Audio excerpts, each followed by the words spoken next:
형님 최근에 헤어질 결심 네. 되게 사람들이 많이 얘기하잖아요. 네. 형도 보셨어요? 저도 봤습니다. 네. 맨 앞자리에서 어. 뭐 이러면서 사람 많았어요? 아니 사람이 별로 없었는데 네. 주로 이제 중간대에 많이 앉잖아요. 네. 그래서 일부러 사람 안 앉는 앞자리에 앉아가지고 아, 마음 편하게 봤죠. 네. 네. 일단 어떠셨어요, 형은? 저는 뭐 재밌게 봤어요. 재밌게 네. 봤는데 제가 뭐 박찬욱 영화를 많이 보진 않아가지고 뭐 봤어요? JSA 공동경비구역 음. 봤고 예전에 올드보이 봤고 또 뭐 봤지? 뭐 그 정도. 그러니까 박찬욱 영화를 그렇게 좋아하는 편은 아닌 것 같아요. 제가 이렇게 이 봐온 것들을 보니까 네. 일단 좀 약간 과장돼 있어요. 어떤 감정이라고 하는 게 좀 과장돼 있고 제가 보기에는 굉장히 남성적인 어떤 느낌이에요. 그러니까 남성적이라고 하는 게 뭐 이렇게 섬세하다기보다는 네. 섬세한 어떤 감성으로 들어간다기보다는 그거를 다루는 게 좀 굉장히 굵직굵직한 그런 느낌이었어요. 근데 이제 헤어질 결심 같은 경우는 약간 섬세한 측면도 있는 것 같고 물론 저는 이제 헤어질 결심에 드러난 어떤 감정 또 자기 파괴적인 어떤 사랑 이런 게 뭐 오랜만이기도 하지만 요즘 뭐 다른 텍스트나 이런 거에서 볼 수 없는 그런 요소여서 오랜만이기도 하지만 좀 과장돼 있고 좀 세다 뭐 이런 생각도 좀 들긴 들었어요. 그래서 그래서 아마 박찬욱 영화를 잘 안 봤나 봐. 저는 박찬욱 영화 중에 그 복수는 나의 것 저는 그거 못 봤어요. 저는 제일 재밌더라고요. 아 그래요? 올드보이는 잘 모르겠고 볼 때는 재밌게 봤던 것 같은데 근데 이제 그 에피소드가 하나 있는데 그 영화 아가씨에 보면 아가씨 후반부에 보면 그 김민희가 차고 있던 아주 작은 여자 시계 여성 시계가 클로즈업이 돼요. 근데 내가 거기서 이제 깜짝 놀란 게 뭐였냐면 그 당시 이제 그때가 이제 그 일본이 우리나라를 지배하고 있다는 그런 시기잖아요. 그때 당시 여성 시계에는 우리가 시계에서 흔히 보는 초침이 없어요. 근데 초침을 거기다 집어넣더라고. 오. 그러니까 영화적인 클리셰 중에 하나가 초침이 이렇게 딱 맞춰서 정각이 됐을 때 뭔가 사건들이 바로 이어지는 게 그게 이제 오래된 클리셰잖아요. 긴장감을 약간 높이고. 그렇죠. 긴박함, 그다음에 이 시간에 딱 맞춰서 뭔가가 일어날 거라는 걸 알려주는 건데, 그러니까 그런 디테일 그러니까 그런 어떤 장면을 위해서 여성 시계에 그 당시에 있지도 않은 그런 초침을 붙인 거예요. 그건 전문가니까 알아보는 거지. 누가 알아보겠어요 그거를. 그렇죠. 그래서 처음에는 그때는 제가 이제 시계 매니아 시절이어가지고 그게 그런 게 보이니까 뭐야, 야 영화를 위해서 이렇게까지? 근데 또 한편으로는 영화 감독은 원래 이런 사람들이지. 시계를 좋아하나 봐요. 아니 이 박찬욱 감독이 헤어질 결심에도 롤렉스 시계가 나오던데? 아니 그러니까 시계는 그 클리셰 중에 클리셰니까 그게 항상 보이면 이제 어떤 사건에서 주요한 어떤 그 시사점을 많이 만들어주거든요. 그러니까 그 사고가 났는데 시계가 풀러져 있고 멈춰 있다 그러면 그 시간이 범행 장소거나 죽은 시간대를 알려주잖아요. 근데 이제 그래서 이런 장면을 위해서 이런 디테일까지 신경을 쓰는구나. 어떤 완벽주의 내지는. 근데 그런 게 나는 좀 안 와닿더라고요. 그러니까 물론 이제 이렇게까지 내가 노력을 해서 만들어주고 이런 것까지 내가 신경 썼다 이런 건 좋은데. 근데 뭐 있지도 않은 것까지 만들어내서 그럴 필요가 있나? 아니면 차라리 이제 왜 김민희라는 캐릭터가 왜 그럼 여성 시계만 차야 되나? 그 당시 이제 남성 시계는 초침이 있었을 수도 있거든요. 물론 이제 정 가운데는 아니더라도 서브 세컨드라고 6시 방향에 이렇게 작은 초침이 달렸을 수도 있어요. 그런 걸 가져와서 주지 않았을까라는 생각이 드는 거죠. 근데 꼭 그 장면을 넣어야겠다는 어떤 그 강박 같은 완벽주의 이런 게 너무 느껴졌는데 이번에 저도 이제 헤어질 결심을 보고 나서 그런 걸로 점철이 돼 있는 거야 씬마다. 맞아. 그 요소들이 굉장히 많더라고요. 그 사물들이 많고 그 사물들이 상징하는 바들이 너무 많이 읽혀. 그래서 좀 피곤하더라고요. 네. 저도 이제 적어가지고 왔어요. 그런 것들 뭐가 있는지. 그다음에 뭐 립글로스가 주요하게 또 등장을 하잖아요. 그 립글로스를 처음에는 꺼내서 찾아서 내가 바르고 상대방 입에 이렇게 말을 이렇게 딱 막으면서 입을 이렇게 막으면서 발라주잖아요. 근데 나중에는 그 거의 막바지에 가서는 내가 바르고 키스를 하는 그런 식으로 이제 변형이 되고 뭐 그런 것도 있고 뭐 시계도 그렇고 시계를 차고 죽은 뭐 그런 것도 그렇고 뭐가 저는 좀 특이한 게 뭐냐면 산해경이 나와요. 여러분들 산해경? 눈치채셨을지 모르겠는데 네. 그 어머니 병상에서 어머니가 이렇게 책을 이렇게 하나 이렇게 그 갖고 있거든요. 아마도 딸이 읽어줬을 법한 책인데 그게 산해경이에요. 근데 나중에 이 누구죠? 9시 할머니인가? 네. 그 치매 네. 정영숙이 연기했던 그 치매 할머니한테 이제 박해일이 가서 이 책 읽어주면 좋아해요라고 해서 박해일이 가서 읽어주는 책도 산해경이에요. 월요일 할머니. 월요일 할머니. 근데 왜 산해경이 나왔을까? 굉장히 뜬금없잖아요. 산해경은 고대 중국의 기서라고 불리는 기서는 이제 약간 이상한 책인데 이제 학자들에 의하면 중국이라고 하는 중심 주변부의 이야기들을 다 그렇게 기이하게 표현한 어떤 지리서다 뭐 이렇게 이야기하기도 해요. 그러니까 중국만 똑바르고 그 주변은 되게 기이한 거야.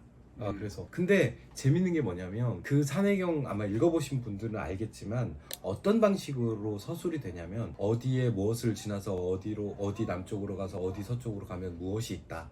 거기에는 뭐 가슴에 구멍이 뚫린 사람들이 살고 그 사람들은 뭐 어쩌고 저쩌고 이런 식으로 표현이 되거든요. 근데 처음에 박해일이 읽을 때 어디로 가서 이런 게 나와요. 그게 저는 약간 그 어머니가 그 이제 외할아버지가 아마 독립 유공자잖아요. 그렇죠. 조선해방군. 네, 그것 때문에 이제 미립국이 면피가 되고 그러면서 근데 이제 어머니가 돌아가시면서 자기를 죽이고 가라라고 이야기하면서 말해준 게 산이 있다. 너한테는 산이 있다. 근데 그 산을 찾아가는 과정을 어떤 상징하는 것이 아닐까. 그리고 그 산을 찾아가는 과정이라고 하는 그 과정 속에 박해일이 있고 그 어쨌든 기이한 사랑을 하게 되잖아요. 그러니까 어쨌든 삶의 누구죠? 탕웨이? 탕웨이의 어떤 중국 평생을 살아왔던 그 중국의 일상적인 삶이 아니라 어쨌든 한국이라는 곳이 그 외할아버지의 조국이긴 하지만 굉장히 낯선 곳일 거 아니에요. 그 낯선 곳을 찾아가는 어떤 경로처럼 그리고 거기서 만나지게 되는 기이함을 암시하기라도 하는 것처럼 산해경이 들어있었다는 생각이 들더라고요. 그렇게까지? 저는 약간 그런 느낌 들어요. 그렇지 않으면 왜 산해경이 들어가 있겠어요? 그쵸? 너무 뜬금없잖아요. 또 뭐 그런 디테일? 또 하나 이제 뭐 사물은 아닌데 박해일이 계속 잠을 못 자잖아요. 네네네. 그러니까 이제 불안이 계속 이 사람을 지배하고 있는 거잖아요. 그런데 박해일이 사건을 수사하는 방식은 대체로 잠복이에요. 잠복은 누군가를 감시하는 거고 우리 일상으로 가져오면 사실은 훔쳐보기일 수도 있죠. 그렇죠. 탕웨이로 가서는 이게 잠복인지 훔쳐보기인지 구분이 안 돼. 그쵸. 그래서 그것을 가지고 박해일의 사랑의 방식을 풀어내는데 이 복이라고 하는 게 사실 박해일이 그 나중에 탕웨이가 박해일 집을 방문했을 때 커튼을 열어젖히니까 살인자들의 그러니까 미결 사건들의 현장 사진들이 정말 잔인한 사진들이 있잖아요. 네. 탕웨이가 뭐 저들이 계속 있기 때문에 잠을 못 자는 거다. 그렇게 이제 뭐 사진을 뜨더라 뭐 이렇게 하지만 거기에 탕웨이의 어떤 사진들도 있었던 거죠. 물론 미결 사건이기 때문에 있었던 건데 굉장히 훔쳐보기의 방식으로 있었던 거예요. 그래서 박해일이 실은 이 미결의 사건을 바라보는 방식이라고 하는 게 훔쳐보기, 뭐 자세히 보기일 수도 있지만 그런 어떤 말하자면 가학적 태도 같은 그런 느낌도 약간 느껴졌어요. 그리고 이제 결국은 그 탕웨이의 사랑이라고 하는 게 자기 파괴적인 사랑이잖아요. 그렇죠. 근데 그 자기 파괴적인 사랑이 저는 약간 박찬욱 감독한테서도 그렇고 봉준호한테서도 그렇고 약간 그런 게 보이는데 되게 탄미적인 세트들이 구성이 되는 느낌이 있어요. 되게 정적이고 되게 탄미적이고 벽지나 뭐 이런 그 집의 구조나 이런 것들이 탕웨이의 집도 그렇고 사실은 박해일 집도 그렇고 우리가 일반적으로 일상적으로 사는 어떤 그런 일상적인 공간의 모습은 아니잖아. 그렇죠. 그 공간에 어떤 탄미적인 요소들을 집어넣어서 이 파괴적인 사랑과 연결시키려고 하는 감독의 욕망이 있지 않을까? 그런 생각도 좀 들었어요. 네. 그러니까 저는 이제 가장 마음에 안 들었던 게 그 의아했던 부분이 뭐냐면 이 탕웨이는 파무파탈의 요소가 짙어야 되거든요. 네. 그래야지 더 궁금증을 낳고 왜 이렇게 했지? 이런 이제 생각이 들어야 되는데 일단 제가 느끼는 탕웨이가 제 스타일이 너무 아닌 거예요. 뭐야? 그러니까 저는 그 이제 영화 상에서도 탕웨이가 되게 화장도 안 하고 맨 얼굴 많이 나오잖아요. 그러니까 그리고 일단 저는 이제 앞장구 스타일에 눈 크고 약간 이러니까 이쁘다는 생각이 전혀 안 드는 거야. 그러니까 매력이 없어. 박해일은 왜 저렇게 빠졌지? 약간 이런 느낌인 거야. 그게 일단 감정이입이 안 되다 보니까 탕웨이가 뭘 하건 간에 이걸 이제 문제적으로 못 받아들이겠는 거야. 그 다음에 몰입이 안 돼. 네.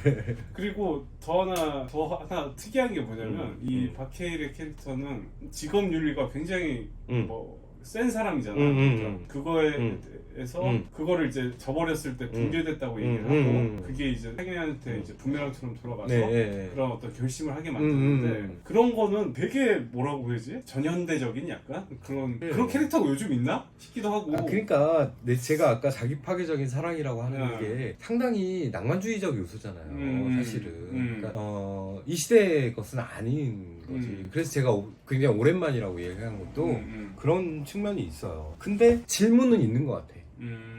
왜냐면 사랑이라고 하는 게 뭔가 그리고 사랑 앞에서 윤리라고 하는 게 뭔가 이런 질문들이 있는 것 같은데 글쎄 그게 설득력을 가지나는 잘 모르겠어요. 일단은. 그리고 이제 영화 음악이나 어떤 장치에 대해서 얘기를 하자면 저는 이제 안개가 낀 있고 이런 게 많이 나오잖아요. 설정도 정훈이 안개. 네. 근데 이제 저는 이제 그 시대에 어떤 그런 게 아니어서 그런지 그 노래랑 이 영화에서 안개가 무슨 의미가 있지? 이게 잘 안 와닿더라고요. 그러니까 박해일이 사건에 투입되기 전에 안약을 넣고 이런 행위는 알겠어. 어떤 편견 없이 세상을 보고 사는 어떤 이런 의도로서 충분히 다가오는데 안개가 끼인 도시가 해서 이게 안개라는 그 이미지가 영화 속에 그렇게 많이 나왔나 싶기도 하고 잘 모르겠어. 안개에 덮인 거죠. 이 두 인물이 사실은 그 어떤 미혹들이 계속 있는 거잖아요. 근데 사실 그 상징도 옛날 거잖아. 우리 생각해 보세요. 무진기행. 무진기행의 그 안개의 요소와 비슷하잖아요. 그러니까 결국은 자기 파괴적인 사랑이라고 하는 게 요즘의 것이 아니니까 그런 요소들을 가져오지 않았을까? 라는 생각도 들어요. 한편으로는 그럴 수밖에 없지 않았을까? 또 한편으로는 이제 왜 이런 이야기를 했을지 이게 너무 저는 좀 이렇게 구닥다리 주제를 가져왔지? 약간 그런 느낌이 커서 저희가 이제 저도 이제 영화를 오랜만에 봤지만 저는 이제 영화를 봤을 때 가장 즐겁게 보는 지점이 저 배우가 저런 역을 하네? 뭐 이런 거거든요. 근데 이게 대표적으로 그러니까 이제 타란티노 영화들 보면 되게 대중적인 소재와 진짜 그냥 전형적인 인물들이 전형적이게 소화를 하는데 그게 나중에 또 보면 또 새로운 감흥이 오고 막 이러거든요. 근데 그거는 이제 각본의 능력도 능력이지만 감독의 스타일 같기도 해요. 근데 이 뭐라고 해야 되지? 박찬욱 영화에서 이 캐릭터들은 전부 다 너무 기계의 장치 같은 거야. 약간 감독의 그런 느낌 때문에 물론 이제 거기도 이제 김신영이 나와요. 맞아요. 김신영 얘기하려고 그랬어요. 네네. 그러니까 근데 그냥 저냥 아무 감흥이 안 들었어. 연기는 잘했지만 연기는 잘하더라고요. 네, 연기는 잘하고 그 어떤 왜 거기 들어가 있고 왜 그렇게 중성적인 어떤 패션을 하고 나왔는지는 알겠지만 그런 게 그러니까 그 남편이 생각은 이제 이게 영화 바깥의 어떤 캐릭터들이 영화에 어느 정도 이제 묻어나고 그런 걸 좋아하는구나. 아니 그렇기도 하고 기존에 이제 어떤 배우들의 이미지가 있으면 그런 걸 영화를 통해서 좀 이렇게 달라 보이게 만드는 그런 점이 좀 아쉬운. 물론 이제 박찬욱 스타일은 아니죠 사실.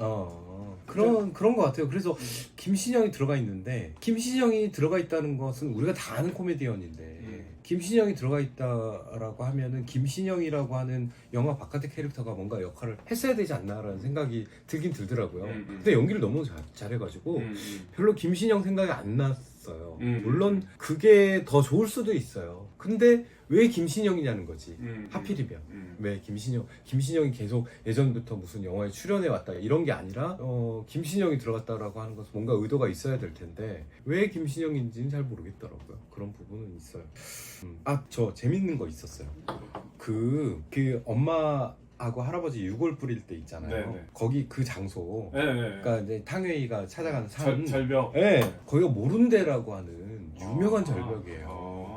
그 강원도 정선에 그 죽은 소나무 하나 있잖아요. 그게 원래 이제 600년 된 소나무인데 제가 95년도인가 6년도인가 갔을 때는 살아 있었어요. 근데 이제 그게 벼락을 맞아가지고 죽었거든요. 그래서 죽은 채로 계속 그 공간에서 계속 아직 남아 있는데 모룬데라고 하는 게 되게 익숙한 공간이 나오니까 이것도 좀 재밌구나. 너무 유명한 곳이거든요, 거기는. 네, 그래서 근데 그러면 헤어질 결심은 뭐예요, 결국? 그냥 죽을 결심이죠. 제가 느끼. 네, 그죠. 그래서 이게 미결 상태로 남는다. 네, 네. 탕웨이의 죽음의 방식도 욕망이 아주 많이 가미된 죽음의 방식이라는 생각도 좀 들거든요.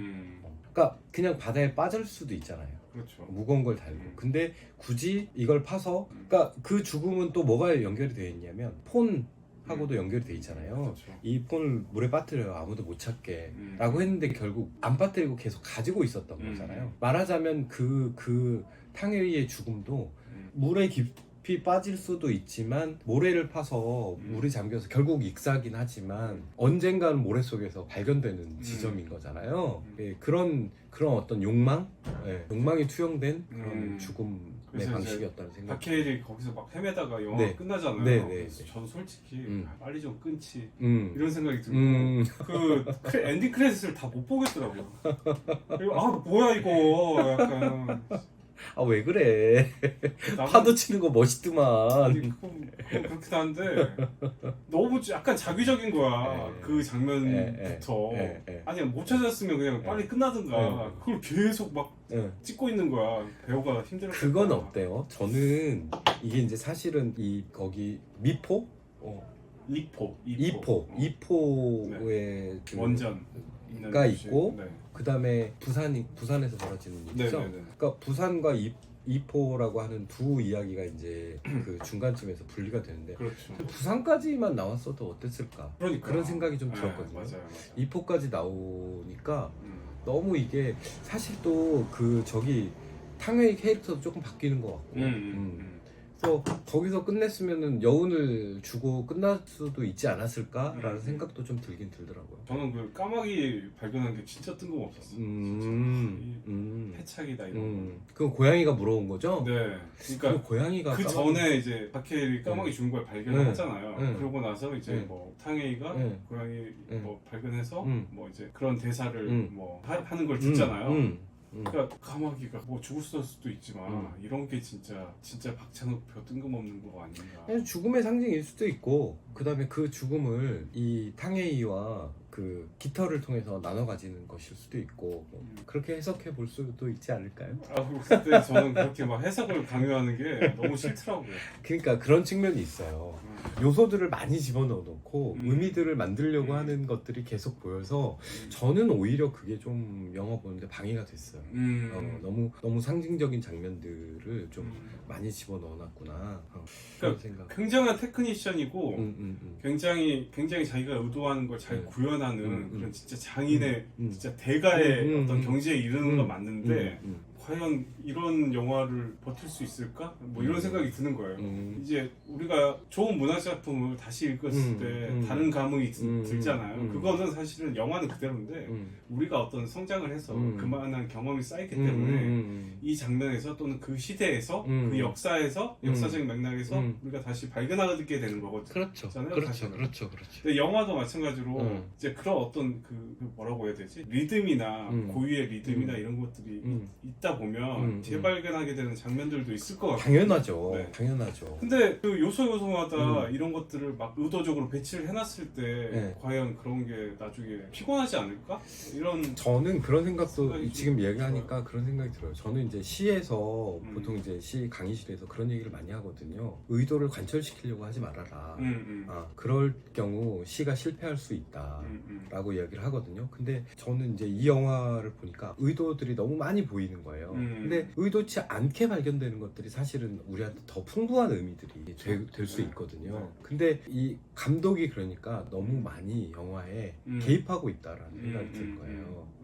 이 의미들에 그런 것들은 좀 한계지 않나라는 생각이 들긴 드네요. 네. 근데 참 저기 특이한 감독이긴 한 것 같아요. 아 그렇죠. 저는 또 사실 박찬욱 영화도 영화지만 박찬욱 글이 엄청 좋거든요. 아 그렇다며요. 저 진짜 글 잘 쓰고 정말 그 디테일이나 어떤 그 영화 지식에 관한 하는 진짜 영화 광이었구나.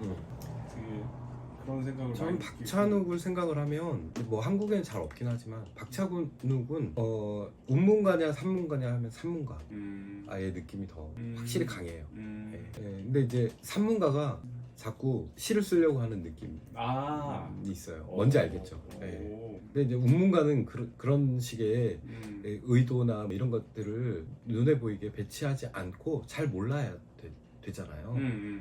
근데 너무 잘 아는 사람이 너무 잘 계산된 어떤 의도들을 곳곳에 배치해 놓고 있다는 생각이 들어서 저는 진짜 박찬욱은 산문가라는 생각이 들고 근데 운문가라고 할 만한 영화 감독이 있나? 그건 잘 모르겠어요. 저는 한국 감독 중에서는 제가 아는 한은 잘 못 찾겠어요. 네. 그리고 근데 박해일 연기는 어땠어요? 전 뭐 너무 좋았어요. 박해일 연기는 좋았죠. 진짜 좋았어요. 진짜 그 미묘한 표정과 감정의 어떤 미묘한 변화들 이런 것들을 정말 잘 보여주고 있다라는 생각이 들어요. 누가 그러더라고요. 이 칸에서 송강호를 나무주연상 줄 게 아니라 박해일을 줬어야 된다 이런 얘기를 하는데 저는 탕웨이 연기도 좋았다고 보고 그럼요. 거기 나온 그 배우들의 연기는 정말 다 훌륭했다고 보거든요.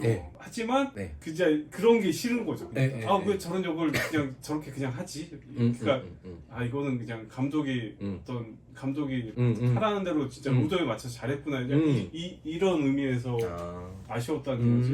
연기 면면들은 연기는 정말 박용호도 잘하고 다 잘하더라고요. 진짜 김신영도 진짜 그렇게 연기를 잘할 줄 몰랐어요. 어쨌든 근데 뭐 재밌었어요. 이 치정이라고 하는 게 사실은 계속되는 주제인 것 같아요. 근데 그거를 이제 어떻게 풀어내느냐의 문제인데 저는 이제 이 헤어질 결심에서 주요한 것은 아까 제가 얘기했던 것 사랑과 윤리의 어떤 그 모순들 이런 질문들을 던지고 있다라고 하는 측면은 저는 뭐 괜찮았던 것 같아요. 저희가 막 두서없이 수다를 떨어. 저희 영화 보고 나면 이런 거 하잖아요. 그런 거죠. 그 진짜 오랜만에 영화 보신 거죠? 굉장히 오랜만에 극장을 갔어요. 영화는 이제 뭐 OTT로 주로 보죠. 요새는. 굉장히 오랜만에 극장을 가서 나름 신선했어요. 그리고 나중에 재밌게 본 영화 있으면 얘기해 주세요. 네네. 같이 한번 얘기를 해보겠습니다. 또 영화 수다 한번 떨어보겠습니다. 네. 감사합니다.